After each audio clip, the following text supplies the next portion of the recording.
Voilà, je dis bonjour à tous. Soyez les bienvenus au sein de notre assemblée ici à Sainte-Anne. Nous avons le plaisir de partager ce moment de culte, ce moment pour être exhorté, pour être encouragé. Ce moment pour être dans la joie du Seigneur et surtout pour lui apporter notre cœur ce matin. Nous sommes venus avec ce cœur d'adorateur, ce cœur de célébrant, pour élever son nom, pour célébrer son nom, pour le glorifier. Ce matin encore, nous avons dit que c'est parce que Jésus-Christ nous a sauvés que nous sommes réunis ce matin. S'il ne l'avait pas fait, nous ne serions pas ici, n'est-ce pas? Mais parce que Jésus-Christ nous a mis à part, nous a sortis du monde des ténèbres pour nous amener à sa lumière, c'est pour cette raison que nous sommes ici présents. Il n'y a pas d'autre raison. Il n'y a pas d'autre raison. Nous devons lui offrir ce culte de louange et d'adoration. Et je vais vous demander de se mettre debout et on va lui adresser vraiment ce mot de prière, de reconnaissance, avant de commencer par chanter à son honneur. Seigneur, nous te célébrons, nous t'exaltons, nous te louons, parce que encore ce matin, nous sommes présents, nous sommes là. Tu nous as accordé la vie, tu nous as accordé la santé qui sont des grâces venant de toi. Et nous voulons pleinement, Seigneur, en profiter pour venir t'offrir ce culte ce matin, de louange, d'adoration. Oh, aussi, Seigneur mon Dieu, tu veux nous bénir, tu veux nous encourager, tu veux nous exhorter, Seigneur, à travers ce que toi, tu as aussi à nous dire. Alors, Père Saint, nous voulons vraiment que dans chaque cœur, ton Esprit Saint soit présent, afin vraiment, Père Saint, que les cœurs soient ouverts à toi, ouverts à l'adoration que tu veux que l'on te donne encore ce matin. Sans toi, nous ne pouvons rien faire. Le culte t'appartient et c'est vraiment toi qui conduis toutes choses. Et encore ce matin, mets ta main sur chacun de nous, afin que ce culte-là te soit agréable, que ton nom soit glorifié et soit honoré. Je t'ai prié dans le beau et précieux nom de notre Seigneur Jésus-Christ. Amen. Amen. Nous sommes cette église que Dieu s'est formée pour pouvoir glorifier son nom. Et cette église, il nous a donné vraiment la puissance de son Saint-Esprit pour pouvoir agir en tout temps pour la gloire de son nom. Cette église est debout, n'est-ce pas? Cette église est debout, n'est-ce pas? Et nous allons leur dire que cette cohorte que Jésus-Christ s'est fondée, s'est formée, elle est debout. Elle est debout par sa grâce. Elle est debout par sa puissance. Elle est debout par son amour. Elle est debout par la joie qu'il nous donne, par la paix et le bonheur que nous avons dans notre cœur. Debout, sainte cohorte.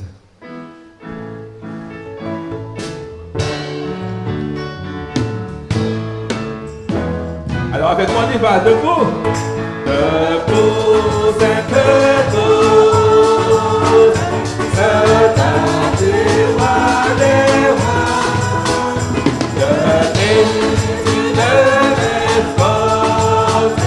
L'étendard de la croix, au centre de la gloire, Jésus-Christ nous conduit de victoire en victoire, il règne qui le suit. Alors debout, debout le triomphe, debout vaillant soldat, il porte le couronne et le prix des combats. Oh, si l'ennemi verra,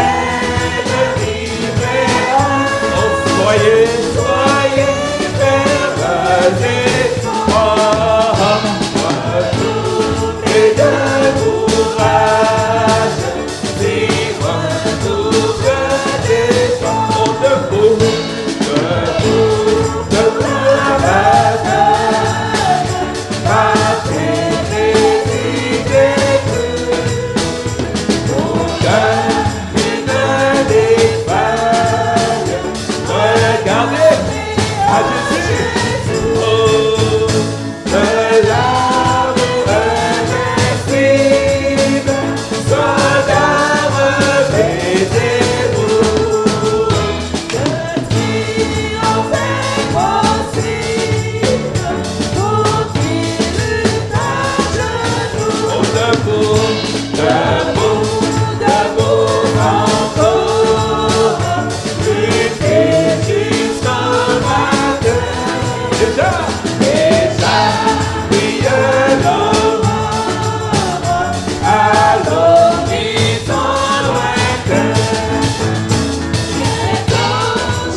les chants, après les larmes, le trône après la croix.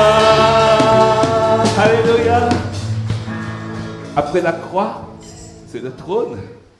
Et nous y sommes déjà parce que la croix a déjà été vaincue. Et maintenant le trône, Jésus-Christ est assis dessus. Et nous sommes à côté de Jésus-Christ, en lui. N'est-ce pas?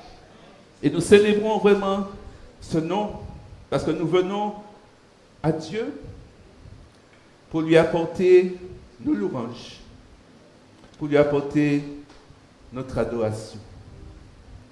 Et nous voulons apporter dans sa maison des sacrifices. Nul ne venait devant l'Éternel les mains vides.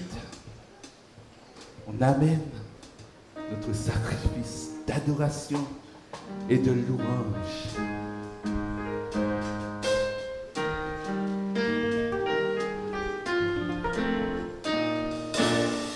Oh, nous apportons dans ta maison.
Élevant vers notre Dieu sacrifice de louange, d'adoration et de joie. Nous voulons vraiment l'acclamer de tout notre cœur. Acclamer celui qui nous a fait grâce dans son amour éternel. Il a donné son Fils Jésus-Christ qui est venu mourir pour nous à la croix du Calvaire.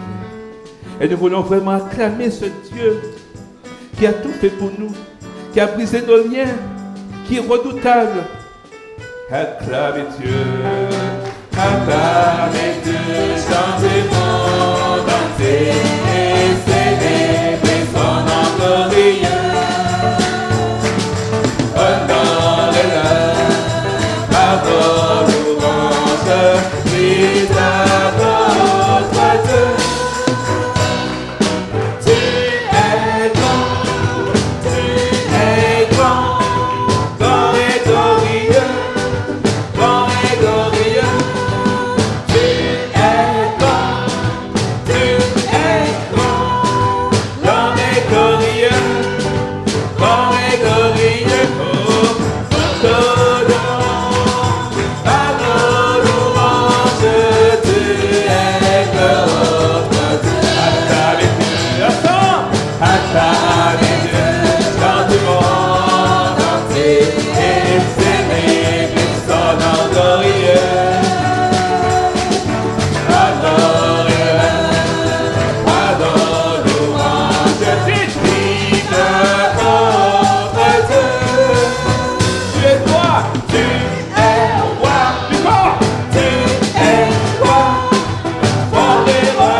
aucun autre que toi, Jésus.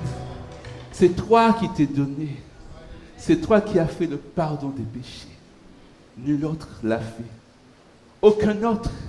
Et c'est pour cela que nous sommes dans l'adoration devant ta face, devant ton œuvre, devant ta gloire, devant ta puissance, devant ta force, Seigneur. Parce que tu es le Dieu qui est merveilleusement bon et amour envers nous. Alléluia. Nous voulons bénir ce nom.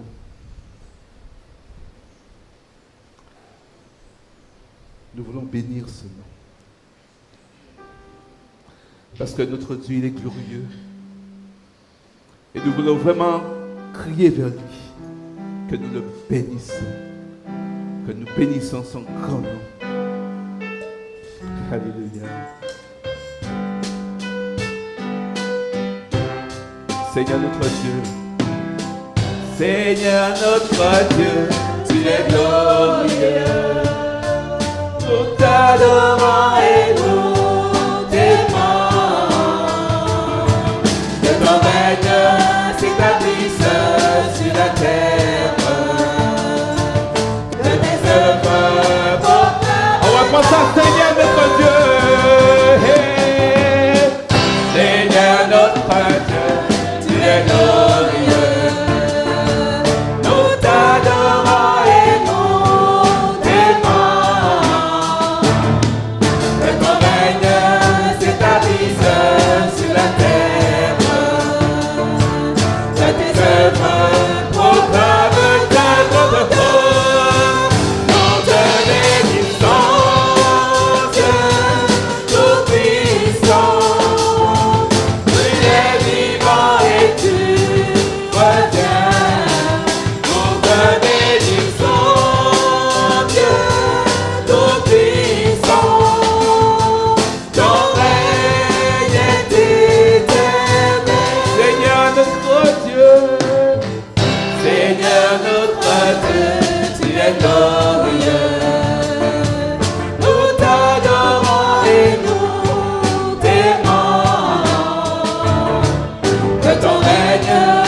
Seigneur notre Dieu, tu es glorieux. Nous t'adorons et nous t'aimons. Que ton règne s'établisse sur la terre. Tandis que nous proclamons. Que tes œuvres proclament ta grandeur. Nous te bénissons. Nous te bénissons, Jésus.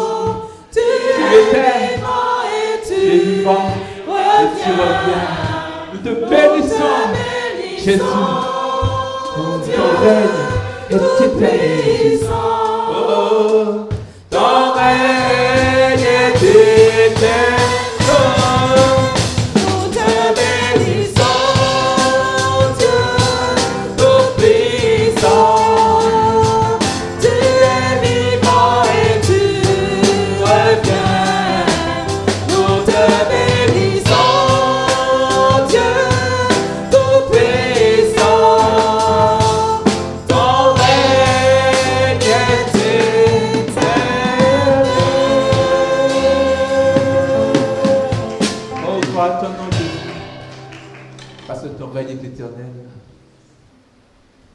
Ce matin, nous voulons l'exalter. Ce Seigneur qui mérite toute notre adoration. Nous voulons célébrer, nous voulons chanter sa gloire. Parce que celui qui est notre Dieu, toute sa gloire remplit l'univers. Il est au-dessus de toutes choses. Son nom surpasse tout autre nom. Je t'exalterai, Seigneur. C'est là le but de notre culte ce matin. Exalter notre Seigneur. Et de cœur uni, d'un cœur en harmonie, en toute cohérence, l'Église va exalter le nom de Jésus, de notre Seigneur.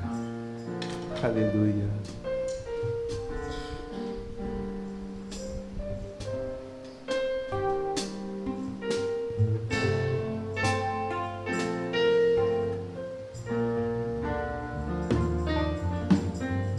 Je t'exalterai, Seigneur. Je t'exalterai, Seigneur. Parmi toutes les nations, je célébrerai, je chanterai ta gloire. Dans ton immense amour, car ton immense amour s'élève jusqu'au Dieu. Ta fidélité, ta fidélité jusqu'aux cieux. Oh Seigneur, Seigneur, élève-toi au-dessus des cieux. Que ta gloire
nom du Seigneur est merveilleux, n'est-ce pas?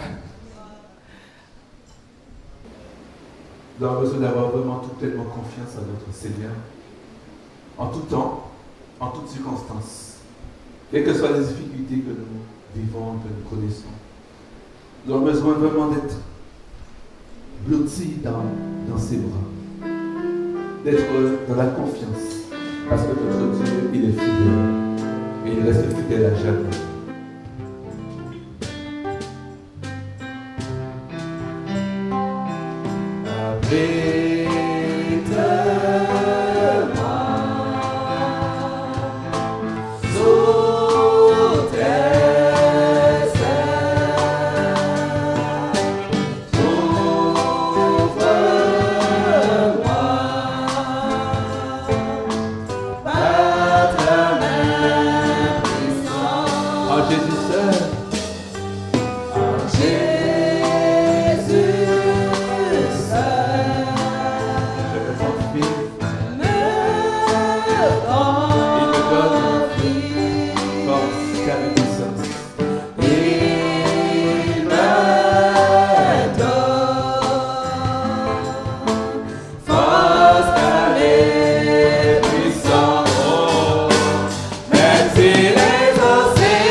Béni sois-tu, Père. Je voudrais laisser la place au pasteur où on ne le présente pas. Il ne peut pas, il est chez lui ici.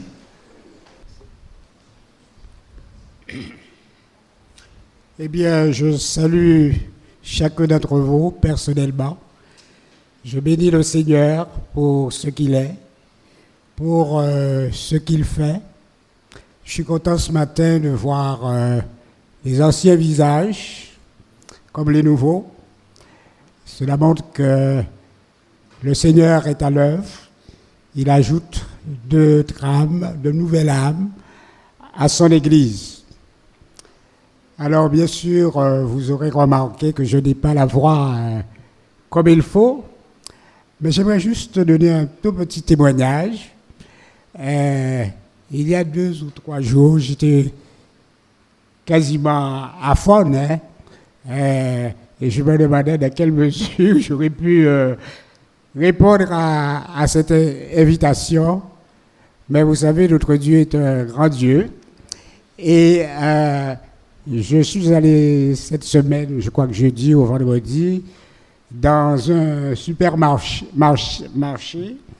à Destrela, un endroit où je n'ai pas l'habitude d'y aller du tout, et pour faire quelque chose de bien précis. Et donc, en étant à la caisse, je vois quelqu'un que je connais, et on se salue. C'est le naturopathe qui intervient sur Canal 10, qui est d'ailleurs un frère, qui assistait à un moment à l'église de Vieux-Bourg, et il entend ma voix, il me dit, ben, voilà ce que tu dois faire. Je vais vous donner la recette. C'est du thym. De prendre du thym, gargariser le thym, boire, mettre du miel, et ça ira. Et vous savez, le lendemain, ça a été beaucoup mieux. Et donc, je suis un petit peu en convalescence avec ma voix, mais au moins vous pourrez m'entendre ce matin. Que le nom du Seigneur soit béni. J'aimerais donc vous inviter ce matin à ouvrir la parole dans la première épître de Pierre, au chapitre 4.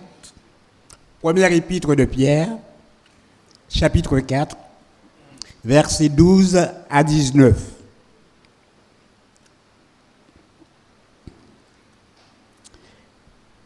Bien-aimés, ne soyez pas surpris comme d'une chose étrange qui vous arrive de la fournaise qui est au milieu de vous. Au contraire, qui est au milieu de vous pour vous éprouver. Réjouissez-vous au contraire de la part que vous avez aux souffrances de Christ, afin que vous soyez dans la joie et dans l'allégresse lorsque sa gloire apparaîtra.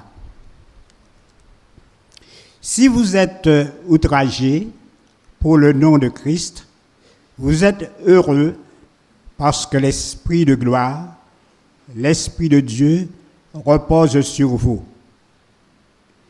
Il est blasphémé par eux, mais il est glorifié par vous. Que nul de vous, en effet, ne souffre comme meurtrier ou voleur ou malfaiteur ou comme s'ingérant dans les affaires d'autrui. Mais si quelqu'un souffre comme chrétien, qu'il n'en ait pas honte et que plutôt il glorifie Dieu à cause de son nom, de ce nom. Car c'est le moment où le jugement va commencer par la maison de Dieu. Or, si c'est par nous qu'il commence, quelle sera la fin de ceux qui n'obéissent pas à l'évangile de Dieu? Et si le juste se sauve avec peine, que deviendront l'impie et le pécheur? Ainsi que ceux qui souffrent selon la volonté de Dieu remettent leur âme au fidèle Créateur en faisant ce qui est bien. Le grand évangéliste Billy Graham a dit une fois à ceux qui venaient en masse ou à ceux qui répondaient en masse à son appel à la repentance: je ne vous demande pas de devenir chrétien parce que c'est facile, car il est bien difficile d'être chrétien de nos jours.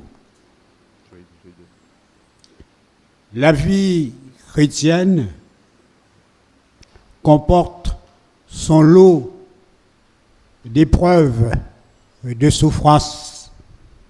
La vie chrétienne n'est pas un long fleuve tranquille. Jacques nous dit dans son épître que comme chrétiens, nous sommes exposés à diverses épreuves. Nous sommes exposés à diverses épreuves. Ici, dans le texte que nous venons de lire, l'apôtre Pierre nous dit que les épreuves peuvent être comme une fournaise au milieu de nous. Fournaise, bien sûr, qui n'a pas un but destructeur, mais purificatrice. Fournaise qui peut être considérée comme un jugement, comme le début de jugement de Dieu. Verset 17. Car c'est le moment où le jugement va commencer par la maison de Dieu. Cela peut être considéré comme un jugement de Dieu.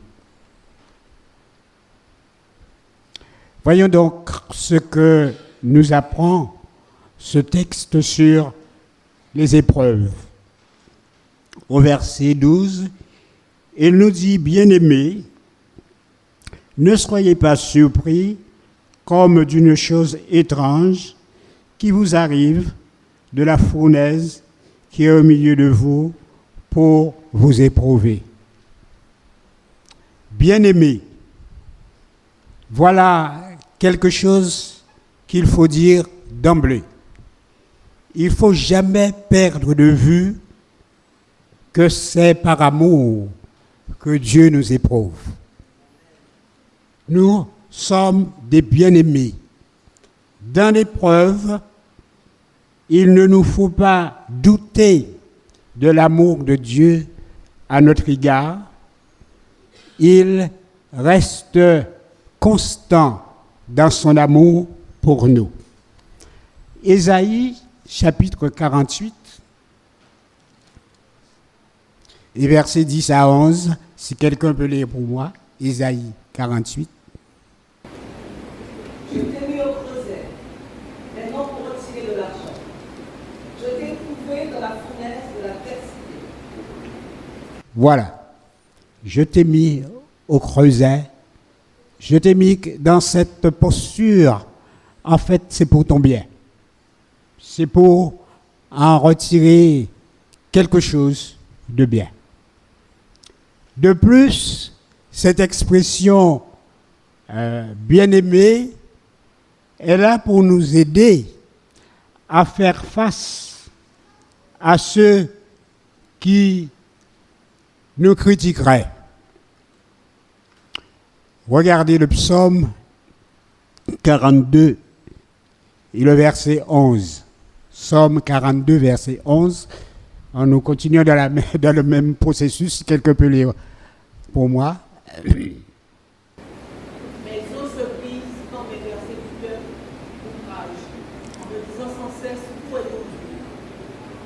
Voilà. Donc, notre Dieu est toujours là. Il est toujours présent. Et c'est pourquoi Pierre commence par nous dire que nous sommes des bien-aimés. Les épreuves, frères et sœurs, ne doivent être ni surprenantes, ni étranges pour nous.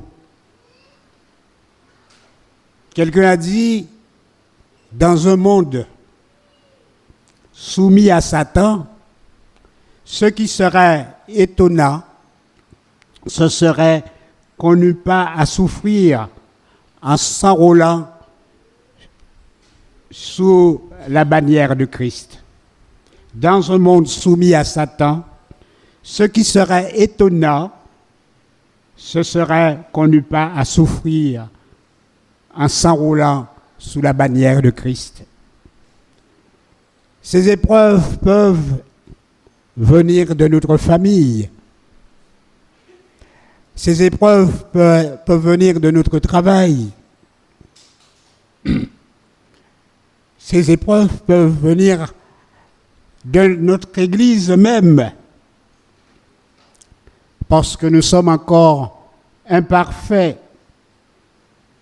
dans l'amour. Et ces épreuves peuvent venir d'une manière générale du monde. Ces épreuves, en lisant le texte, j'ai l'impression que cela nous indique que ces épreuves vont se multiplier de plus en plus. Nous aurons beaucoup plus d'épreuves, de choses difficiles à supporter, voire même à entendre. Ce sera une fournaise. La fournaise nous parle, bien-aimés, de l'ardeur des épreuves.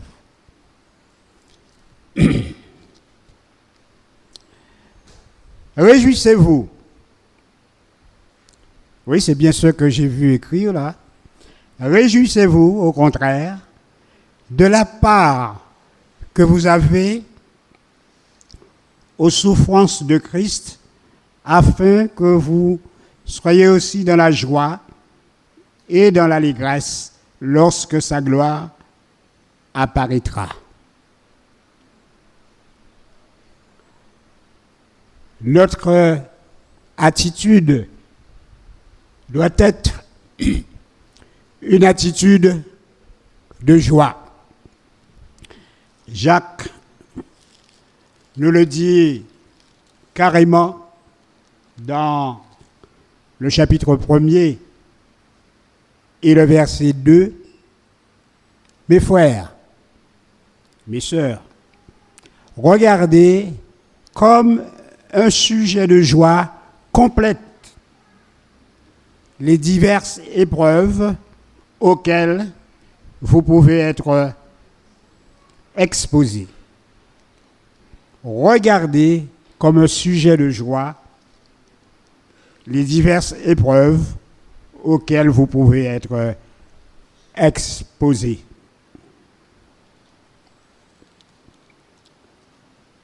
Il est vrai, et la Bible le reconnaît, que toute épreuve apporte une part de tristesse.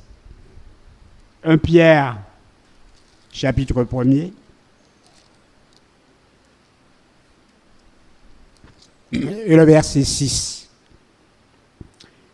C'est là ce qui fait votre joie, quoique maintenant, puisqu'il le faut, vous soyez attristés pour un peu de temps par diverses épreuves, afin que l'épreuve de votre foi, plus précieuse que l'or périssable, qui cependant a été prouvé par le feu, ait pour résultat la louange, la gloire et l'honneur lorsque Jésus-Christ apparaîtra.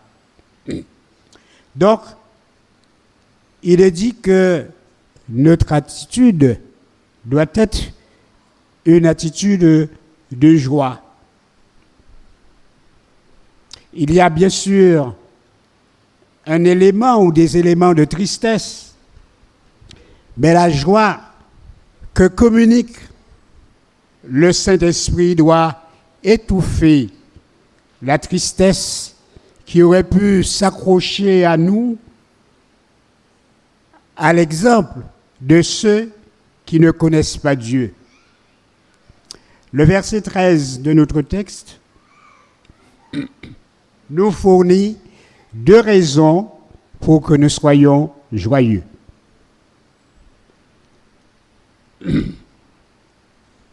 C'est une façon, dit-il, de participer aux souffrances de Christ. Les souffrances de Christ ont été des souffrances absolues, bien sûr. Mais le Christ nous donne un privilège,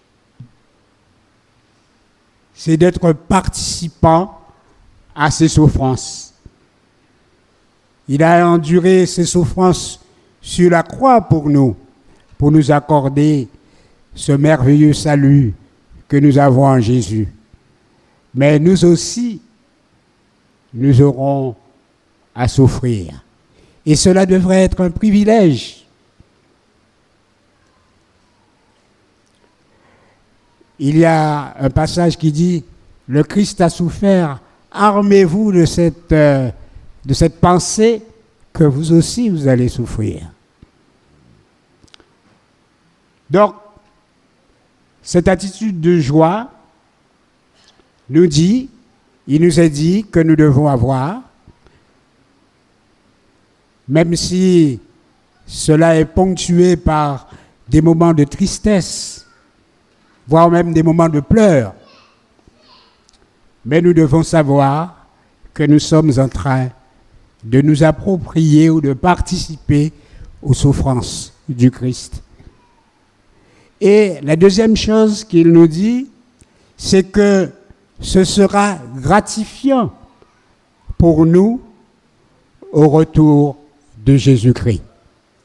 Parfois ici-bas même, nous avons quelques prémices, bien sûr, mais quand le Christ paraîtra, eh bien, ce sera le summum. Verset 14 de notre texte. Si vous êtes outragés pour le nom de Christ, vous êtes heureux parce que l'Esprit de gloire, l'Esprit de Dieu repose sur vous. Les épreuves peuvent prendre forme d'outrage, d'injure, d'offense ou autre. Si c'est réellement pour le nom de Christ, on doit être heureux. On doit être heureux si on nous injure, si on nous offense, si on nous outrage. Et nous ne devons pas rendre injure pour injure, blessure pour blessure. Si c'est à cause du nom de Christ, nous devons être heureux. Si c'est parce que nous sommes chrétiens qu'on nous maltraite de cette manière, eh bien nous devons nous réjouir.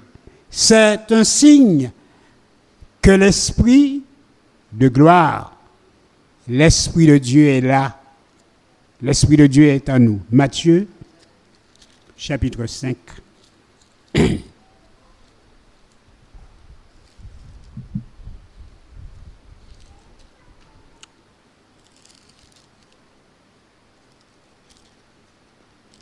Matthieu chapitre 5, verset 11.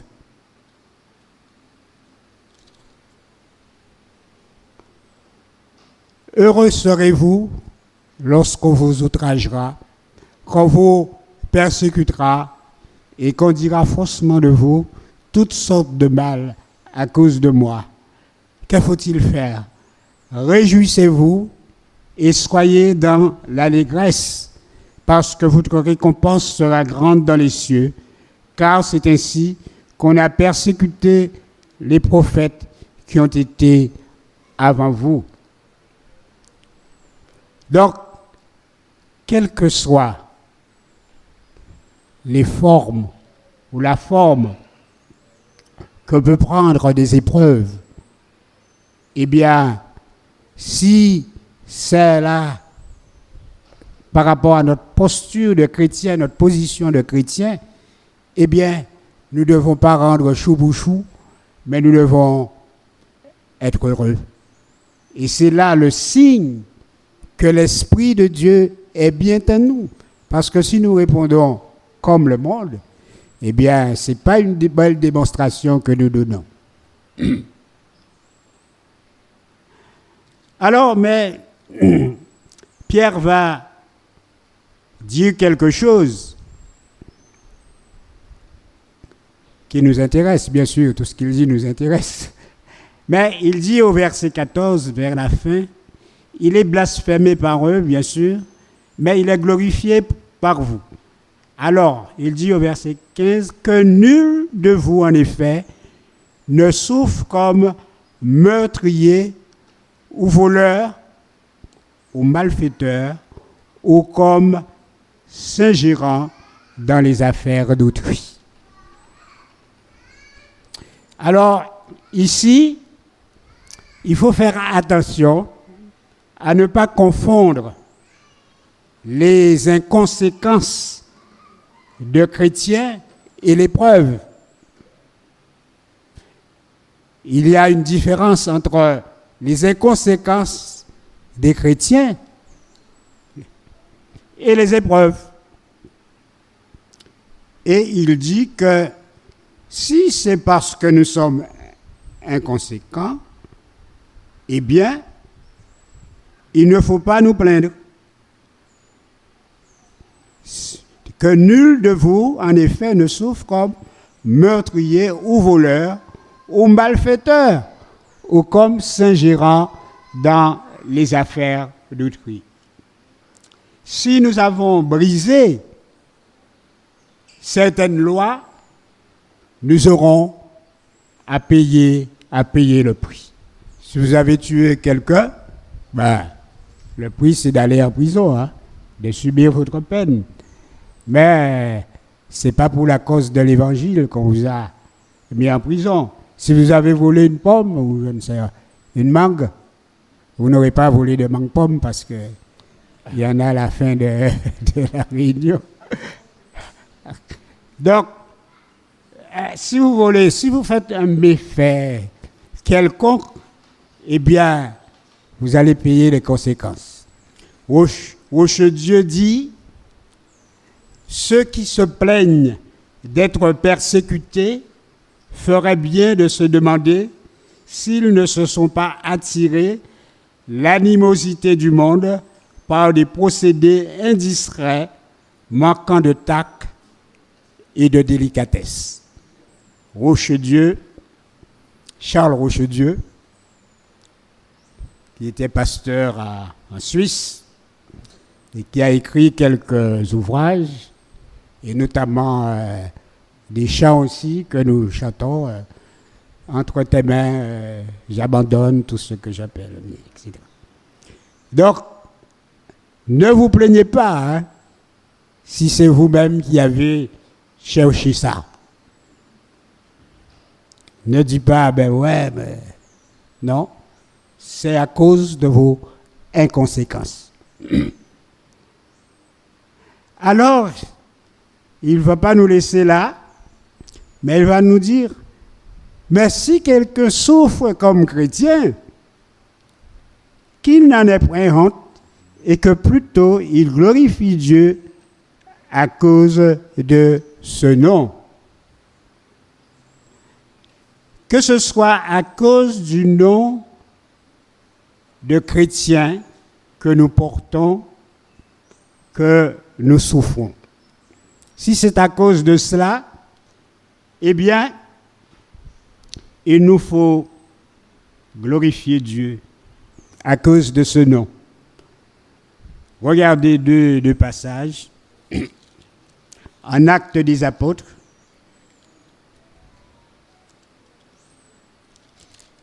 au chapitre 11 et au verset 26.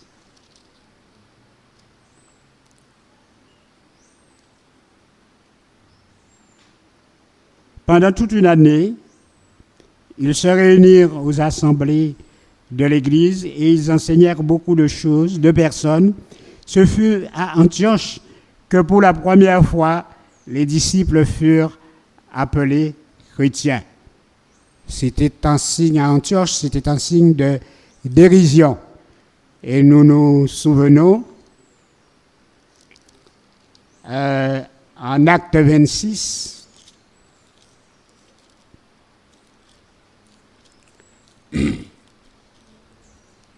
verset 28,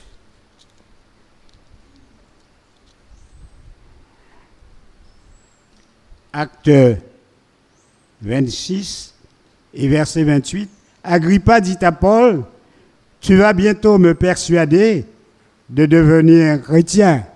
Quand Paul lui a parlé de la résurrection, je ne sais plus si c'est Eliane qui tenait cette réplique-là, Agrippa, quand nous avons joué la pièce de Paul. Mais, ah bon. En tout cas, chrétien, si on souffre parce qu'on est chrétien, eh bien, nous devons nous réjouir. Nous devons glorifier Dieu parce que c'est un nom peut-être d'injure pour le monde, de mépris, mais c'est un nom béni pour nous parce que c'est un nom d'appartenance. Le monde n'a pas changé, n'est-ce pas? Quand nous disons quel genre de chrétiens nous sommes, eh bien, on est persécuté, n'est-ce pas? 2 Timothée.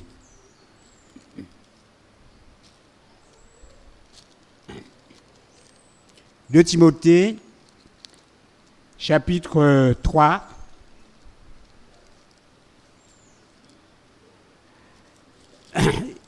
et le verset 12. 2 Timothée 3, 12. Qui dit, or ceux qui veulent vivre pieusement en Jésus-Christ seront persécutés. Oui, lorsque nous affirmons que nous sommes chrétiens et que nous sommes un chrétien qui ne se conforme pas au siècle présent, qui ne vit pas selon le train de ce monde, lorsque nous parlons de notre singularité en tant que chrétien, eh bien, nous sommes persécutés. Nous sommes incompris. Mais nous ne devons pas être de la honte, mais nous devons glorifier Dieu. Versets 17 et 18. Car c'est le moment où le jugement va commencer par la maison de Dieu. Or, si c'est par nous qu'il commence, quelle sera la fin de ceux qui n'obéissent pas à l'évangile de Dieu? Et si le juste se sauve avec peine, que deviendront l'impie et le pécheur? Ces épreuves au milieu de nous pourraient être une indication du jugement de Dieu. Cela pourrait être une indication du jugement de Dieu. Quelqu'un a dit que la nouvelle création sera une terre où la justice habitera, mais elle comporte un jugement sur la première génération. Il faut que l'injustice, l'iniquité soit dénoncée et détruite. Nous qui désirons que Jésus revienne, ne nous étonnons pas que Dieu commence par nous juger nous-mêmes les premiers. C'est en nous les chrétiens que Dieu commence à détruire l'injustice. Dieu veut que nous soyons tout à fait prêt pour son retour, pour être avec lui. Et c'est pourquoi nous passons par des problèmes, nous passons par des difficultés. Verset 19. Ainsi que ceux qui souffrent selon la volonté de Dieu remettent leur âme au fidèle Créateur en faisant ce qui est bien. Dans l'épreuve, il ne faut pas chercher secours ailleurs.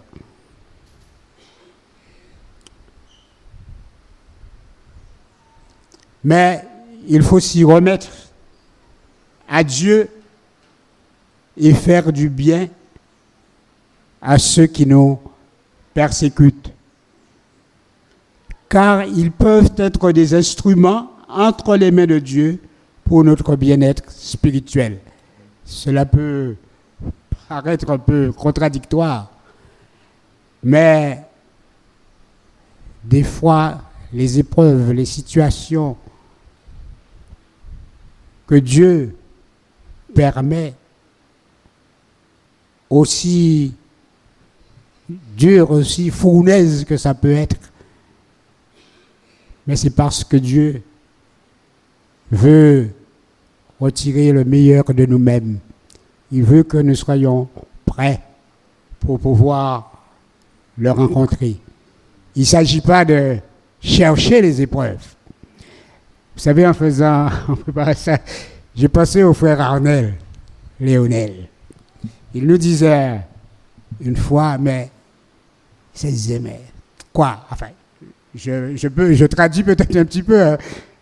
Il disait en substance que c'est comme si il n'est pas chrétien, il n'a pas d'épreuves, il n'y a pas des choses qui arrivent. Et puis, il a demandé à Dieu de lui donner des épreuves. Et là, il en a eu tellement. Il nous a eu tellement qu'il nous a dit il ne faut jamais faire cette prière. Ne demandez pas à Dieu de vous donner des épreuves. Ne demandez pas ça. Mais si les épreuves viennent, alors voilà comment il faut agir. Êtes-vous dans l'épreuve en tant que chrétien, individuel? Sommes-nous dans l'épreuve en tant que communauté? Quelle que soit la situation, notre attitude doit être celle préconisée par l'apôtre Pierre, que nous résumons de la manière suivante. Se réjouir, non, savoir d'abord qu'on est un bien-aimé, on est un bien-aimé. Éteignons toutes les voix qui nous disent Dieu ne nous aime pas, où est Dieu, où est-il, etc. Nous sommes des bien-aimés. Se réjouir, non pas se réjouir sur toute la ligne. Il y a des moments de tristesse, bien sûr, mais globalement, se réjouir et se remettre à Dieu. Et pour vraiment terminer, 1 Pierre chapitre 5, versets 10 à 11. Le Dieu de toute grâce, qui vous a appelé en Jésus-Christ à sa gloire éternelle, après que vous aurez souffert un peu de temps, vous perfectionnera lui-même, vous affermira, vous fortifiera, vous rendra inébranlable. À lui soit la puissance au siècle des siècles. Amen. Merci beaucoup, Pasteur Garnier. Alors, je ne sais pas qui ce matin d'entre vous a demandé au Seigneur une réponse par rapport aux épreuves qui sont en train de passer. Mais ce matin, le Seigneur a répondu.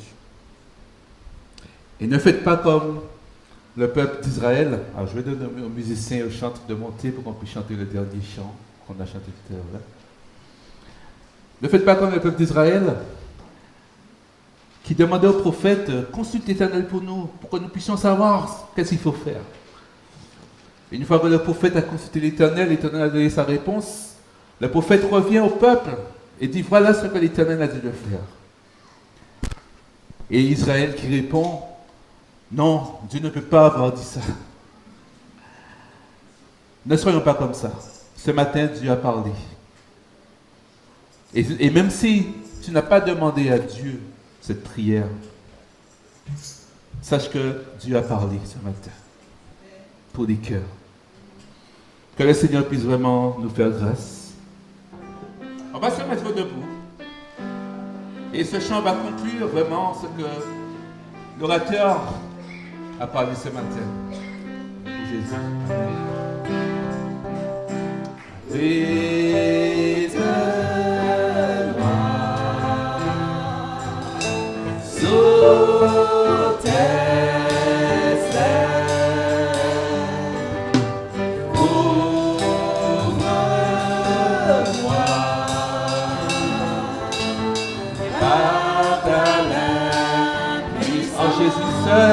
Jésus seul.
Tu es là, je suis tranquille.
Jésus, je suis tranquille, car tu es là.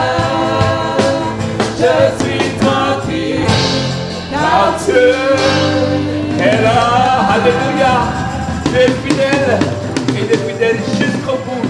Il le restera, parce que c'est son nom. Père, merci. Merci vraiment pour ce moment. Merci pour ce culte que tu nous as permis de faire en honneur de ton nom. Merci d'avoir dirigé toutes choses, Seigneur. Les chants, la prédication. Merci pour les réponses que tu as apportées au cœur. Merci vraiment pour ces encouragements. Parce que nous allons ressortir de là vraiment encouragés, exhortés, fortifiés pour notre marche avec toi. Et quelle que soit l'épreuve que nous rencontrons, nous resterons dans la joie. Alléluia. Le Seigneur est merveilleusement bon. Que ton nom soit glorifié. Au nom de Jésus. Amen. Chacun de vous rentrez bien sous la protection de notre Seigneur Jésus-Christ. Et bon appétit. Merci à vous.